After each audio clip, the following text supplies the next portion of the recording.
इस लेसन में माया के एक्सजेन को इस्तेमाल करते हुए मैं आपको एनिमेटेड मैप्स के साथ एक्सजेन के मुख्तलिफ पैरामीटर्स को एनिमेट करना सिखाऊंगा। तो सबसे पहले कुछ बाल बनाएंगे। तो एक प्लेन मैंने बनाया है, उसके ऊपर मैं एक एक्सजेन डिस्क्रिप्शन बना रहा हूँ। तो डिस्क्रिप्शन का नाम पहले उसमें लिखें,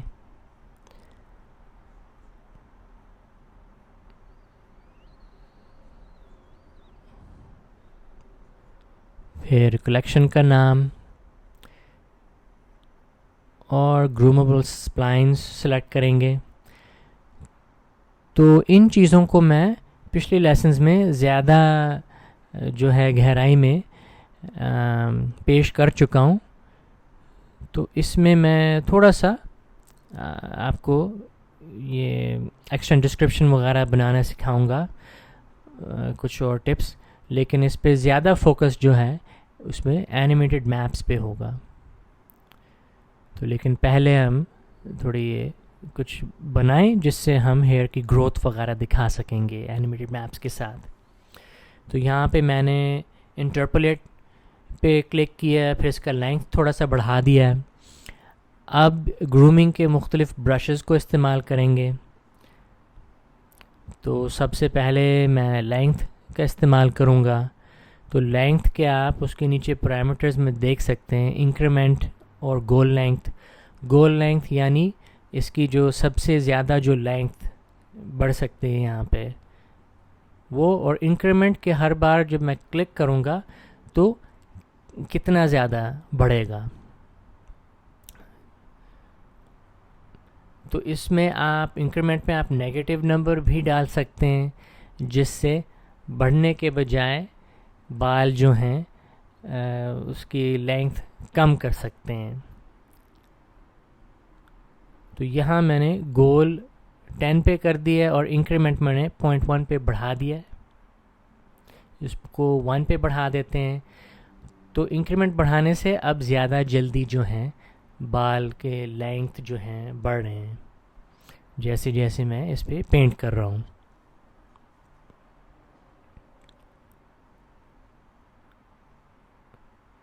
विड्थ ब्रश में भी इंक्रीमेंट और गोल विड्थ हैं। तो इसमें बालों की हर एक बाल की जो थिकनेस है या विड्थ जो है उसकी, उसको मैं बदल सकता हूँ।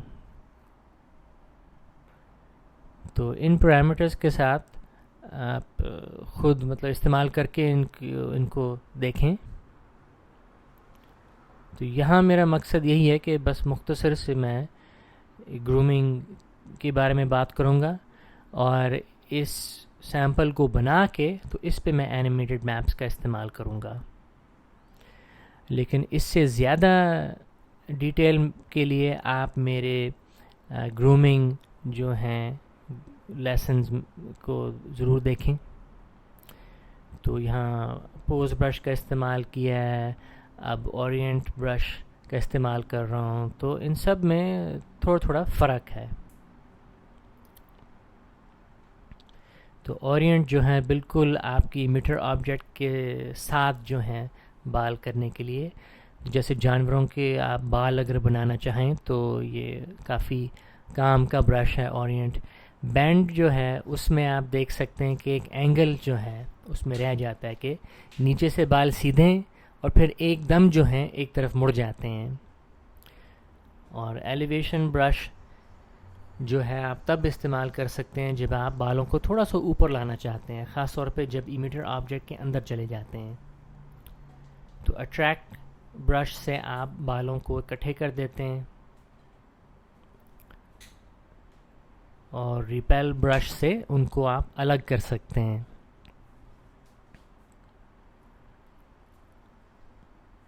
और इसी तरह पार्ट ब्रश से भी बाल अलग होते हैं, लेकिन मांग की तरह। नॉइज़ जो है उससे आप बालों में थोड़ी सी आप रफनेस जो है ला सकते हैं। थोड़े से आप इनको इधर उधर कर सकते हैं ताकि थोड़े से बिखर जाएं। ट्विस्ट से बाल थोड़े से मुड़ जाते हैं। इसका मैंने ज़्यादा इस्तेमाल नहीं किया है।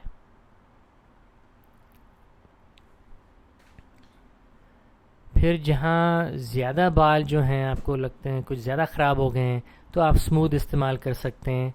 तो आसपास के जो बाल हैं उनके पैरामीटर्स थोड़े करीब आ जाएंगे। तो बाकी फिर ये आखिरी 3 मैंने इतने इस्तेमाल नहीं किए, रीजन, मास्क और इरेजर, लेकिन इनको आप ख़ुद देख सकते हैं। तो यहाँ मैंने प्रीव्यू बनाया, तो मैं अब यहाँ देख सकता हूँ कि बालों के विड्थ में फ़र्क है, मुख्तलिफ़ डायरेक्शंस में जा रहे हैं।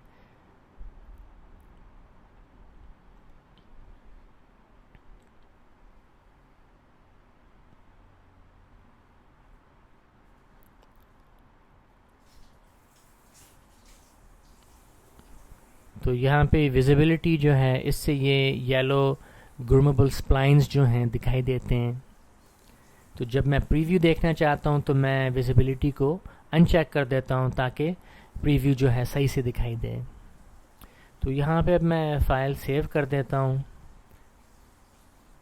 तो अपने प्रोजेक्ट के, माया प्रोजेक्ट के सीन्स फोल्डर के नीचे मैं एक नया फ़ोल्डर बनाऊँगा और उसमें मैं ये माया सीन जो है सेव कर देता हूँ। तो XGen में ये बहुत ज़रूरी है कि आप अपना माया प्रोजेक्ट सेट करें और फाइल्स के लोकेशंस जो हैं सही होनी चाहिए उस हिसाब से, क्योंकि XGen बहुत फाइलें जो हैं बनाता है। अब मैं हाइपरशेड खोलूँगा और इसमें कुछ इस मॉडल को तैयार करते हैं, इस प्लेन को जिससे बाल जो हैं इमिट हो रहे हैं या निकल रहे हैं, उग रहे हैं। तो पहले मैंने एक लैम्बर्ट शेडर बनाया है, इसका भी नाम जो है मैं रख देता हूँ, क्योंकि इसको प्लेन पे जाना है, जो ये इमिटर है पी प्लेन। तो प्लेन अंडरस्कोर MTL यानी मटेरियल का नाम देता हूँ इसको, ताकि देख के ही समझ में मतलब मेरी आ जाए कि ये इसका क्या मकसद है और कहाँ पे इस्तेमाल हो रहा है। तो इसको मैंने यहाँ प्लेन पे अप्लाई कर दिया है। अब UVs भी मैंने चेक किए हैं कि UVs इस पे सही हैं। इस तरह से मॉडल की तैयारी की जाती है। और ये जो हेयर पैचेस मैंने यहाँ सेलेक्ट किए हैं, ये जो 4 स्क्वायर्स वाला जो ये आइकॉन है, इस पे आप हेयर शेडर डाल सकते हैं। यहाँ मैंने रूट कलर वेरिएबल बनाया है, फिर क्रिएट मैप पे क्लिक किया है। इसका रेजोल्यूशन मैं 45 जो है कर देता हूँ। इसमें अब कलर जो है हेयर का इससे आ सकता है, तो पेंट ब्रश से मैंने फिर सेव पे क्लिक किया और फिर दोबारा पेंट ब्रश और सेव, ताकि सही तरह से मैप सेव हो जाए। तो इन सारी बातों को भी मैंने ज़्यादा गहराई में दूसरे लेसन्स में कवर किया है। तो सेव करके तो कलर मैप का एक नोड यहाँ बन गया है, रूट कलर का एक नोड हाइपरशेड में अब आ गया है, क्योंकि हाइपरशेड मैंने खोल के रखा हुआ था। तो जब मैंने वो मैप क्रिएट किया XGen में, तो यहाँ पे ये फाइल नोड बन गया। इस ही फाइल नोड में मैं बाद में बिटमैप फाइल्स, कोई भी कलर टेक्सचर वगैरह डाल सकता हूँ और सेव को दोबारा उस स्लॉट के साथ क्लिक करके तो ptex में इसको कन्वर्ट कर सकता हूँ। यहाँ पे मैं इस कलर मैप को XGen हेयर शेडर में डाल रहा हूँ, ताकि हेयर शेडर को इस मैप से कलर मिले बाल को रेंडर करने के लिए। फिर इस मटेरियल को मैं हेयर पैचेस पे असाइन करूँगा। हेयर पैचेस जिसके ये 4 स्क्वायर्स बने हुए हैं आउटलाइनर में। तो ये जो इमेज नेम स्लॉट है, यहाँ पे मैं बिटमैप डाल के कन्वर्ट कर सकता हूँ। अब मैं दोबारा फाइल सेव करता हूँ।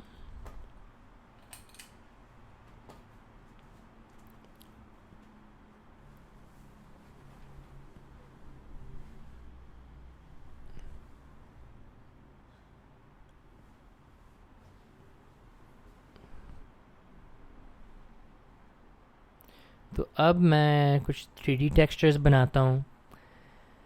तो अब मुझे इमेज सीक्वेंसेस चाहिए, यानी एनिमेटेड टेक्सचर्स चाहिए जिनसे मैं बालों की ग्रोथ वगैरह को कंट्रोल कर सकता हूँ।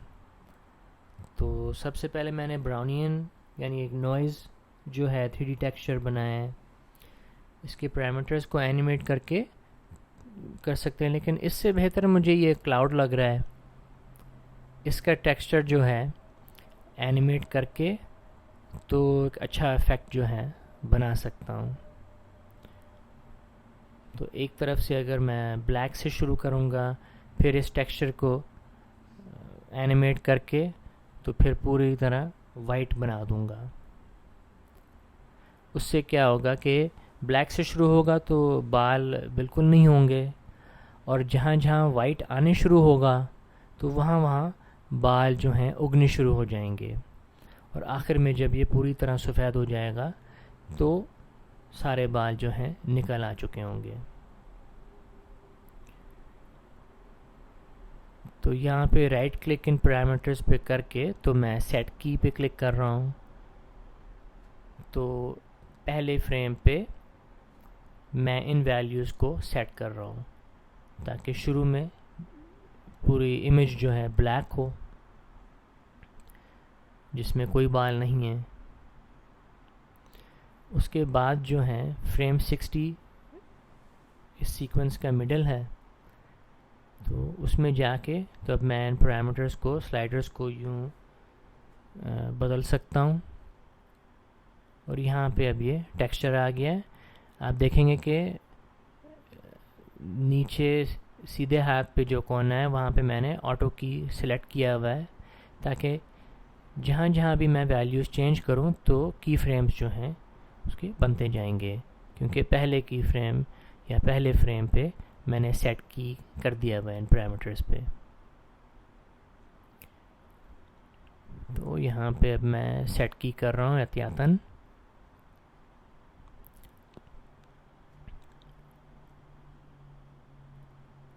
अब आखिरी फ्रेम पे इसको पूरी तरह सफ़ेद कर दूंगा।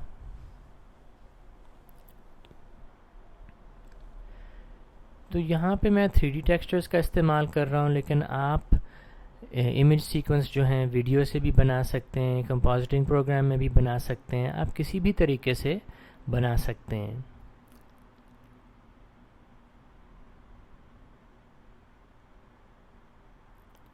अब यहाँ पे प्ले करूँगा तो इसमें इमेजेस जो हैं नहीं बदल रहे, लेकिन अगर मैं मुख्तलिफ़ फ्रेम्स पे क्लिक करूँ तो उससे फिर कुछ अंदाज़ा होता है कि एनिमेट होके क्या बना है। तो इस मैप से मैं एक्सटेंड हेयर की ग्रोथ को कंट्रोल करूँगा।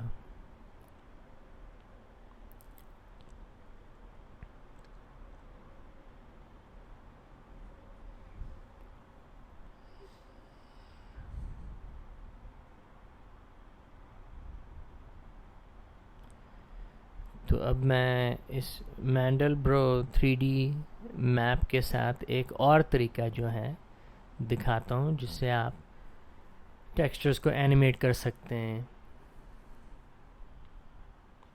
तो इसके भी बेशुमार पैरामीटर्स वगैरह हैं, इनको भी एनिमेट किया जा सकता है। तो उस क्लाउड मैप का नाम जो है मैं हेयर ग्रोथ डेंसिटी, यानी उससे बेहतर कल हेयर ग्रोथ लेंथ जो है रख देता हूँ, और दूसरे मैप का नाम जो है हेयर ग्रोथ कलर रख देता हूँ।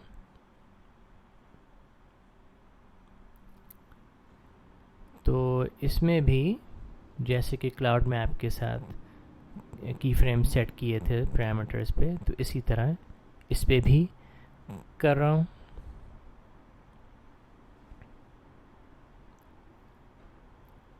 अब ये क्योंकि कलर के लिए इस्तेमाल किया जा सकता है, तो इसमें मुझे ब्लैक या वाइट से शुरू करने की ज़रूरत नहीं है।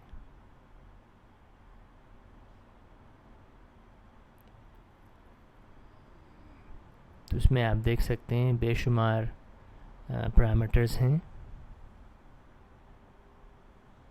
तो ज़रूरी नहीं है कि आप इन सब पे की फ्रेम्स सेट करें, लेकिन कम से कम उन पे की फ्रेम ज़रूर सेट करें जिनको आप बदलना चाहते हैं।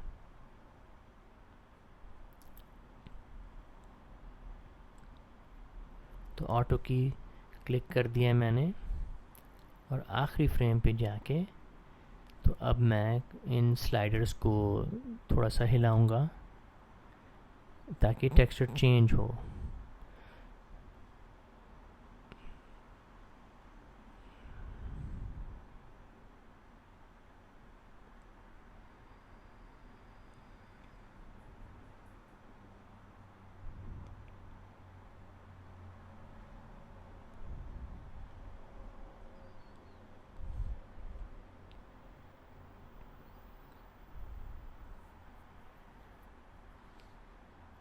तो अभी यहाँ पे आप देख सकते हैं कि इस मैप को किस तरह से एनिमेट किया गया है।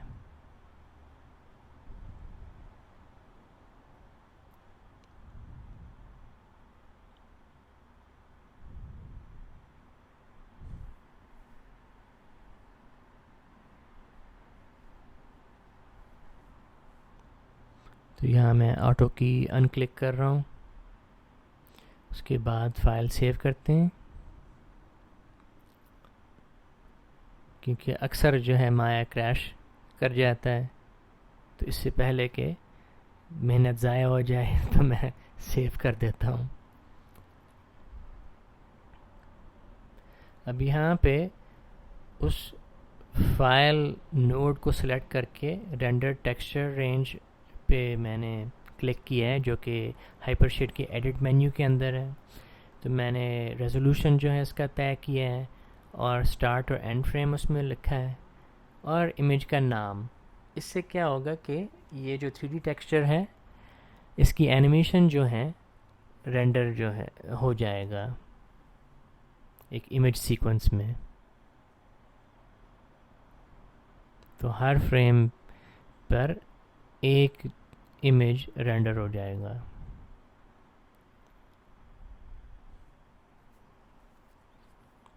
इसी तरह कलर मैप नोड को सेलेक्ट करते हुए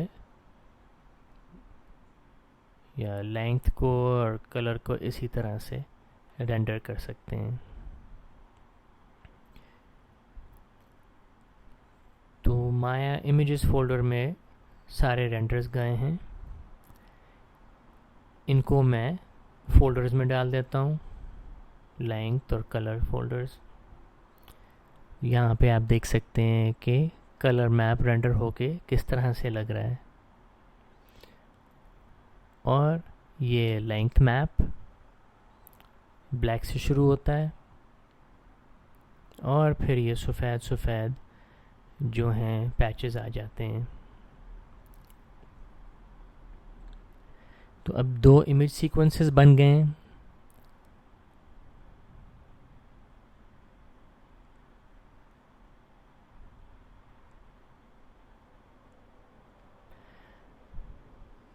अब एक फाइल नोड जो है बना के तो इमेज सीक्वेंस को लोड करेंगे। तो इमेज सीक्वेंस का पहला फाइल सिलेक्ट किया है और use image sequence checkbox select किया है। तो हर फ्रेम पे उस फ्रेम नंबर के साथ का फाइल जो है इसमें दिखाई देगा। अब मैंने ये स्क्रिप्ट लिखे हैं 2। एक स्क्रिप्ट जो है उससे ptex में इन इमेजेस को कन्वर्ट करेंगे। तो यहाँ पे कोई इंटरफेस वगैरह नहीं है। स्टार्ट फ्रेम और एंड फ्रेम उसमें भर दें। फिर करंट मैप जो है ग्रो कलर मैप है इसका नाम, उसके सामने पेंट मैप्स फोल्डर है तो वो लिख देंगे। और जो करंट इमिटर है उसका नाम p plane 1 है, तो वो मैंने वैसे ही लिख दिया है जैसे इसमें है। और करंट जो कलेक्शन है उसका नाम मैंने XGen में देख के बिल्कुल वैसे ही लिखा है जैसे उसमें है। जहाँ कैपिटल है वहाँ कैपिटल करें, जहाँ स्मॉल लेटर है वहाँ स्मॉल लिखें। डिस्क्रिप्शन का नाम भी मैंने उसमें लिख दिया है। और थोड़ा नीचे जाएंगे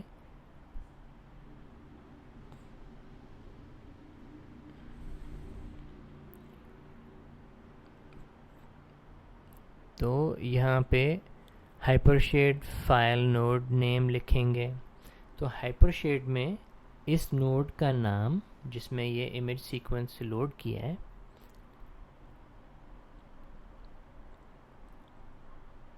वो हम यहाँ लिख देंगे। उसका नाम है ग्रो कलर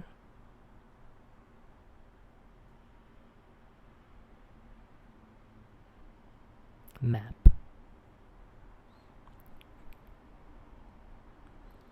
और टेक्सल वैल्यू मैंने 100 पे किया हुआ है ताकि ये ptex मैप जो है उसकी कुछ डिटेल वगैरह होनी चाहिए, रेजोल्यूशन होनी चाहिए। तो अब मैं स्क्रिप्ट को रन करूँगा। तो मैंने फिर वीडियो पॉज करके सारे ptex जो हैं फाइल्स बनाएं एक एक फ्रेम करके, तो उसमें थोड़ा वक्त लग जाता है।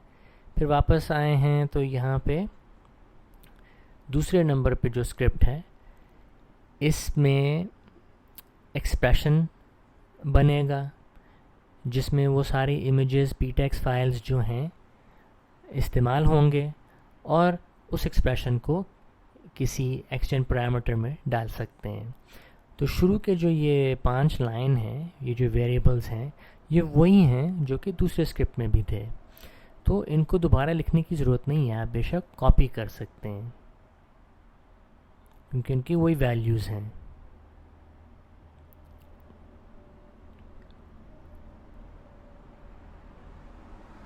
तो अब इस स्क्रिप्ट को एग्जीक्यूट करेंगे।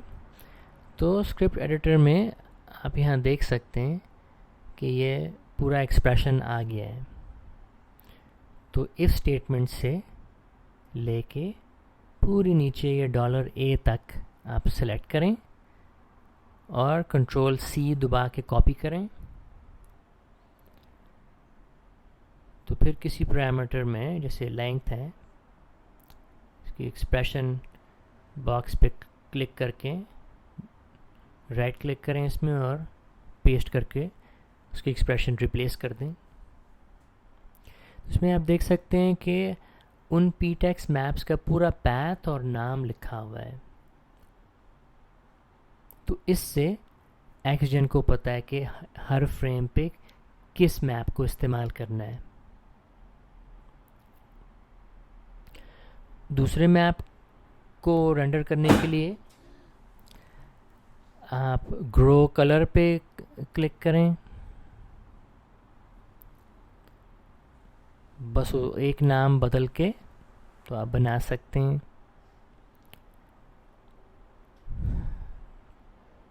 तो यहाँ पे मैंने लेंथ को स्लाइडर में रीसेट कर दिया है। तो उस मैप को मैं कट में डाल दूँगा, कट मॉडिफायर बना के उसमें डाल दूँगा। तो कट अमाउंट के एक्सप्रेशन में मैं उस ही एक्सप्रेशन को पेस्ट कर रहा हूँ।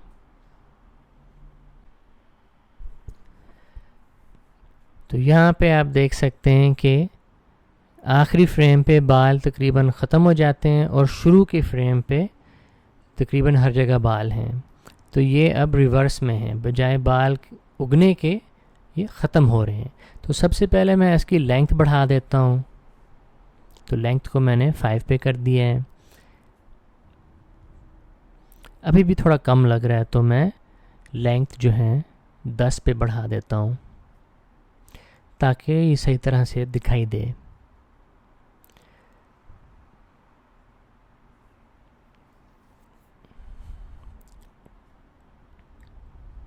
उसके बाद मॉडिफायर्स में जाके तो कट में क्या है कि जहाँ सफ़ेद है वहाँ पे कट हो रहा है, जहाँ काला है वहाँ पे कट नहीं हो रहा। इस वजह से ये रिवर्स है। लेंथ में जैसे इस्तेमाल करते हैं तो वाइट में बाल उग रहे हैं, काले में बाल नहीं हैं। तो इसको इन्वर्ट करना पड़ेगा। तो एक्सप्रेशन में जाके उसके आखिरी लाइन जो है जहाँ $A उसका आउटपुट है, तो वहाँ पे इन्वर्ट लिखेंगे, उसको $A को पैरेंथेसिस में डाल देंगे और अप्लाई करेंगे। तो उसमें मामूली सा फ़र्क आया है, तो इसको थोड़ा और बदलना पड़ेगा इस एक्सप्रेशन को। तो क्योंकि हमने लेंथ को बढ़ा दिया था, 10 लिखा था लेंथ के लिए, तो इसको भी हम 10 से मल्टीप्लाई करेंगे, तो उस लेंथ वैल्यू से मल्टीप्लाई करेंगे।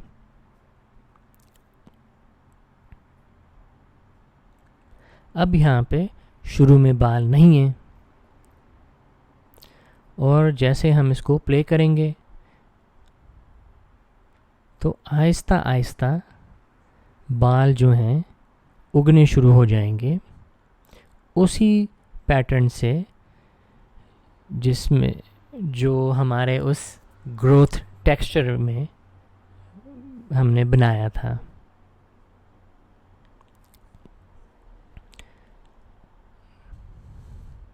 तो इसमें भी ये बहुत ज़रूरी है कि अगर आप ग्रोथ दिखाना चाहते हैं कि बाल उग रहे हैं, तो बेहतर है कि आप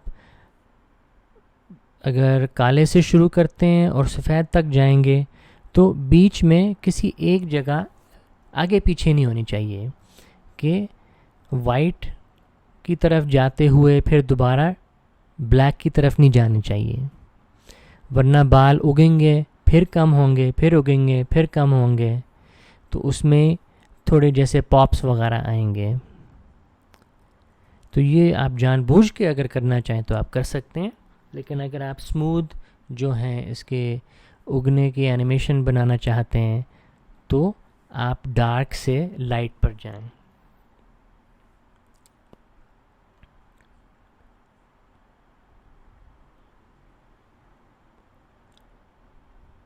तो यहाँ पे मैंने हेयर ग्रोथ के लिए यानी बालों के उगने के लिए मैंने ये मैप इस्तेमाल किया है, लेकिन इसी तरह आप इस मैप को या किसी दूसरे मैप को इसी तरीके से क्लम्पिंग के लिए भी इस्तेमाल कर सकते हैं, नॉइज़ के लिए, और जहाँ जहाँ भी एक्सचेंज में आप एक्सप्रेशंस का इस्तेमाल कर सकते हैं, तो आप इस तरह से इमेज सीक्वेंसेस से एनिमेटेड मैप्स को इस्तेमाल कर सकते हैं।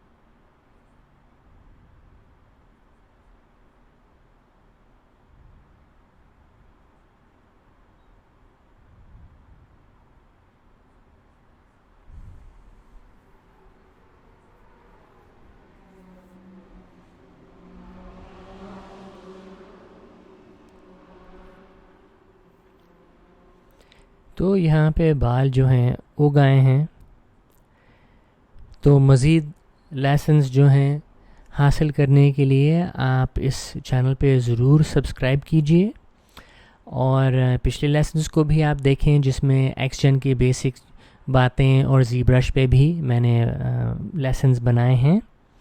और कोई सवाल हो तो कमेंट्स में ज़रूर लिखें, और स्क्रिप्ट्स जो इस लेसन में पेश किए गए थे वो आपको इस लेसन की डिस्क्रिप्शन में एक लिंक के ज़रिए मिल सकते हैं। बहुत शुक्रिया।